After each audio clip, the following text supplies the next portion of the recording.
Cette vidéo, elle est faite pour toutes les personnes qui mangent moins, bougent plus et pourtant ne perdent pas de poids. Je vois ça tous les jours en consultation, des personnes qui viennent me voir, qui sont à deux doigts de désespérer, qui me disent parfois même « Jérémy, t'es mon dernier espoir » et qui me disent « Je pense que mon métabolisme est bloqué » ou « Je pense que mon métabolisme est trop lent ».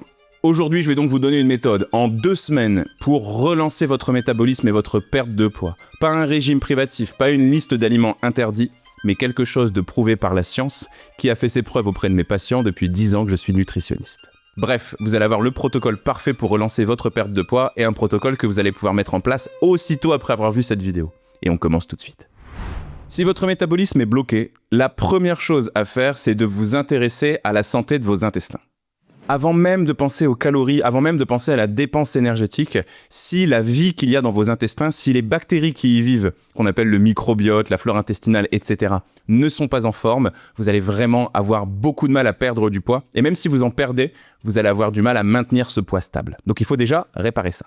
La première chose qui est importante ici, c'est que toutes ces bactéries, toute cette population microbienne participent grandement à la digestion. Et je vais pas vous faire un dessin, la digestion et le poids, c'est intimement lié. En plus de ça, ces bactéries vont permettre de fabriquer certains composés qui vont vous permettre d'être en meilleure santé, mais en plus de ça, de faciliter votre perte de poids.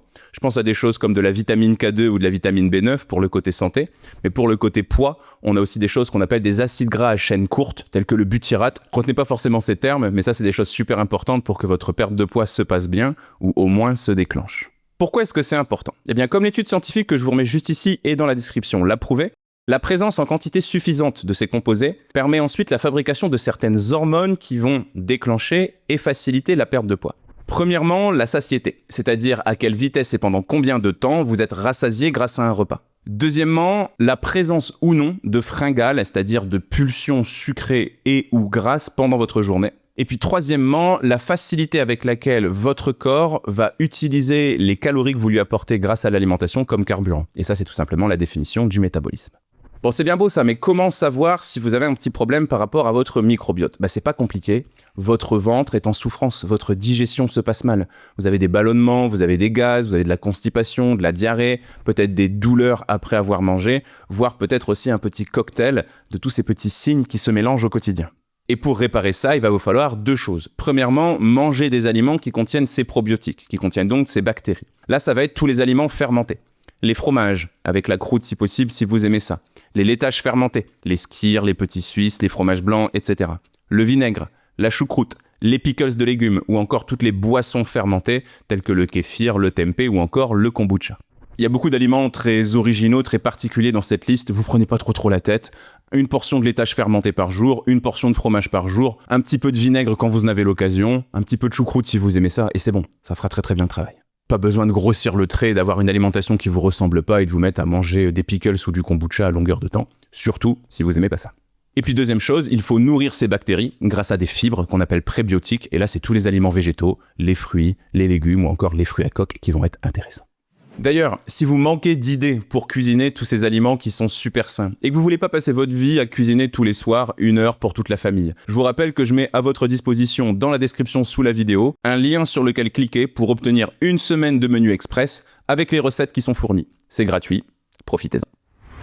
Pour relancer un métabolisme qui est bloqué ou trop lent, le deuxième réflexe va être de s'intéresser à votre inflammation.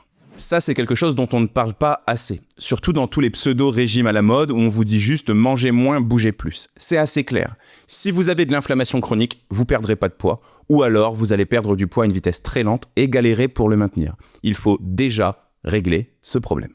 Le problème de cette inflammation, c'est qu'elle peut être chronique, elle peut être généralisée. Ça veut dire que tout votre corps tourne un petit peu au ralenti. Et généralement, c'est quelque chose qui s'est installé dans le temps, pas du jour au lendemain. Donc peut-être que vous vous êtes même pas rendu compte que ça s'était mis en place petit à petit et vous n'êtes pas conscient ou conscient des signaux que votre corps vous envoie. Donc premièrement, si vous voulez savoir si vous faites de l'inflammation ou pas, je vous rappelle que j'ai mis en place un questionnaire très rapide dans une précédente vidéo que je vous remets juste ici et dans la description. Si le test est positif, ne vous inquiétez pas. En 1, 2 ou 3 semaines, grand maximum, on peut complètement calmer cette inflammation et du coup relancer votre perte de poids. Donc s'il vous plaît, ne désespérez pas. Mais globalement, pour déjà vous donner quelques pistes, si vous avez de l'inflammation généralisée, C'est peut-être parce que vous consommez trop souvent des aliments ultra transformés. C'est peut-être aussi parce que vous avez une santé au niveau du ventre qui, encore une fois, fonctionne mal. C'est connecté à ce que je vous ai dit juste avant. Si vous avez de l'inflammation, votre microbiote ne peut pas fonctionner de façon optimale. Troisièmement, peut-être que vous êtes très stressé. Et quatrièmement, peut-être que vous dormez très mal. Si vous combinez ça, vous avez déjà quelques très bons indices. Donc ce qu'il va falloir faire, c'est arrêter les aliments qui sont très inflammatoires. Pour faire simple, globalement, ça va être l'alcool, tous les aliments transformés, le sucre simple. Et on va mettre en avant tous les aliments qui, cette fois, sont anti-inflammatoires. Donc premièrement, de l'eau, environ 1,5 litre d'eau par jour. Deuxièmement, du bon gras, avec tous les aliments qui sont riches en oméga 3. J'en parle très souvent. Les fruits à coque, les bonnes huiles telles que les huiles de noix, de colza ou de lin, ou encore les poissons gras, les mollusques et les crustacés. Troisièmement, des aliments qui sont riches en fibres et en antioxydants. Les fruits, les légumes, s'il vous plaît, de saison et locaux, et en plus de ça, toutes les épices et les aromates. Et puis en parallèle de ça, tous les aliments fermentés dont j'ai déjà parlé au début de cette vidéo pour l'aspect microbiote. Si vous souffrez d'inflammation depuis longtemps, vous allez vraiment vivre ça comme une révolution. Vous allez voir qu'en 1, 2 ou 3 semaines, tout va mieux se passer dans votre corps, votre peau, votre sommeil, votre digestion, votre humeur, bref, va vraiment y avoir un réel avant-après. Et puis surtout, c'est ce qui vous intéresse certainement, vous allez vous rendre compte que votre perte de poids se passe beaucoup plus facilement. Essayez ça, vous verrez, ça change la vie, croyez-moi. Si vous avez un métabolisme bloqué, la troisième chose sur laquelle il va falloir jouer, c'est une hormone qu'on appelle la sérotonine. Cette sérotonine, elle est très connue parce qu'elle fait un petit peu partie des hormones du bonheur, les fameuses 4 hormones du bonheur. En gros, la sérotonine, son premier rôle, c'est de vous aider à faire des bons choix au quotidien. On voit parfois ça dans la littérature, dans les dessins animés ou dans les films. Le personnage principal a un choix à faire et il y a un ange sur une épaule qui le guide vers la bonne direction et un diable sur l'autre épaule qui le pousse à faire le mauvais choix. Si vous n'avez pas assez de sérotonine dans le sang, il y a des diables des deux côtés de vos épaules et ça va être très compliqué pour vous de résister à vos pulsions, vos envies de sucre, de maintenir le cap quand vous êtes motivé, etc. Mais en plus de ça, comme l'étude scientifique que je vous remets juste ici et dans la description l'a prouvé, manquer de sérotonine, c'est vraiment avoir une perte de poids qui va se passer de façon très compliquée et qui, encore une fois, a du mal à démarrer. Donc déjà, comment savoir si vous manquez de sérotonine ou non? Premièrement, vous avez des fringales toute la journée. Vous passez votre temps à vous battre contre des pulsions sucrées notamment. Deuxièmement, vous avez du mal à vous endormir et une fois endormi, vous avez du mal à faire des nuits qui sont complètes et qui sont réparatrices. Vous passez vos nuits à vous réveiller souvent. Et puis troisièmement, vous avez toujours des émotions qui débordent, particulièrement la tristesse, la colère et l'impatience. Maintenant que vous savez ça, qu'est-ce qu'on fait? Premièrement, vous allez consommer des aliments qui sont riches en sérotonine. Le chocolat noir, la banane, les noix, les viandes, le poisson et les œufs. Deuxièmement, on y revient encore une fois, les bactéries que vous avez dans le ventre sont liées à cette fabrication de la sérotonine, donc il va falloir les entretenir. Et puis troisièmement, ce que vous pouvez faire aussi une fois de temps en temps, c'est faire une petite cure de sérotonine, particulièrement quand d'un point de vue psychologique, vous sentez que c'est un petit peu compliqué. Par exemple, il y a Neurobian des laboratoires Pilège qui fait du très bon travail par rapport à ça. Mais si vous pouvez faire les choses de façon naturelle sans complément alimentaire, c'est encore mieux. Si votre métabolisme est bloqué ou lent, la quatrième chose à faire, ça va être de vous intéresser à votre stress et à votre sommeil. Bon, là, c'est peut-être pas une surprise pour vous, mais le stress à trop haut niveau, qui engendre des taux de cortisol, donc l'hormone du stress dans votre sang trop haut, mais aussi le manque de sommeil de qualité, sont deux choses qui peuvent complètement bloquer votre perte de poids. Et c'est d'ailleurs ce qu'a prouvé l'étude scientifique que je vous remets juste ici et dans la description, où on voit que les mécanismes d'appétit, de faim, de satiété, de pulsion, de perte de poids sont intimement liés avec ces deux petites choses. Enfin, deux petites choses, on parle quand même de stress et de sommeil, donc bref, deux piliers quand même très importants pour notre santé. Donc ici, première chose, on s'occupe du sommeil. Comment est-ce qu'on fait ça? Premièrement, essayez de vous coucher à peu près tous les jours à la même heure. Le week-end, plus ou moins 1 heure, mais pas plus si possible. Deuxièmement, encore plus important, essayez de vous lever tous les jours à la même heure, peu importe l'heure à laquelle vous allez vous coucher la veille. Si besoin, faites une petite sieste dans l'après-midi. Mais ça, c'est super important pour avoir ce qu'on appelle un rythme circadien, c'est-à-dire le rythme pendant lequel vous dormez, vous êtes éveillé, qui tient la route. Troisièmement, pas d'écran avant d'aller vous coucher au moins 1 heure tous les soirs.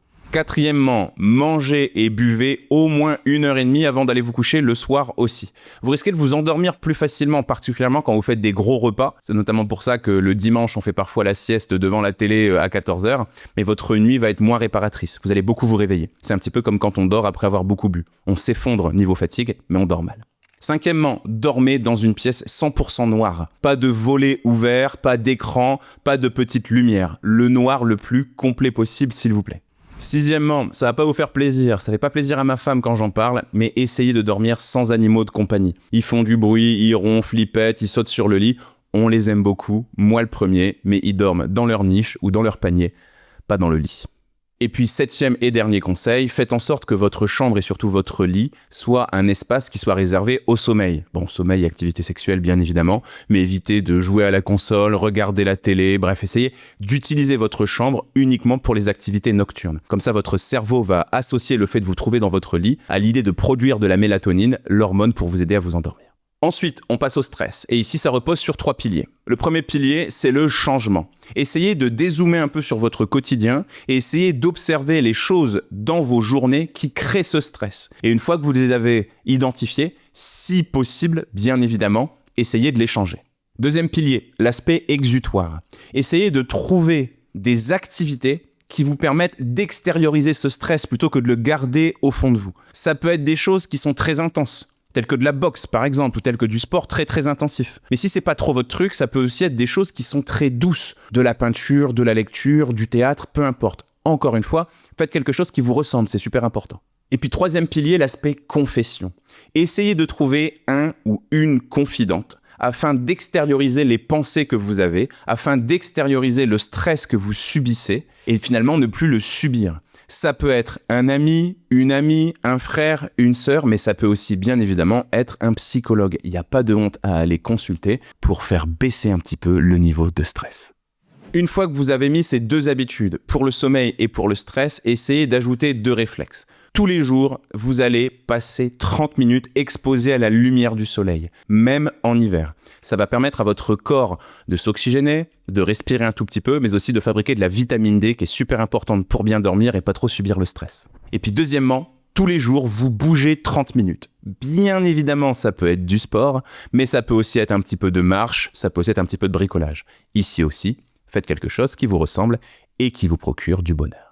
Vous avez maintenant un protocole à mettre en place. Essayez ça, donnez-moi de vos nouvelles, vous allez voir que normalement ça fonctionne super bien. Je vous rappelle que si vous pensez être inflammé, j'ai fait une vidéo qui peut vous aider à vous débarrasser de cette inflammation chronique. Je vous la remets juste ici, n'hésitez pas à aller voir ça. Et puis si c'est pas encore fait, pensez à vous abonner à cette chaîne. Salut!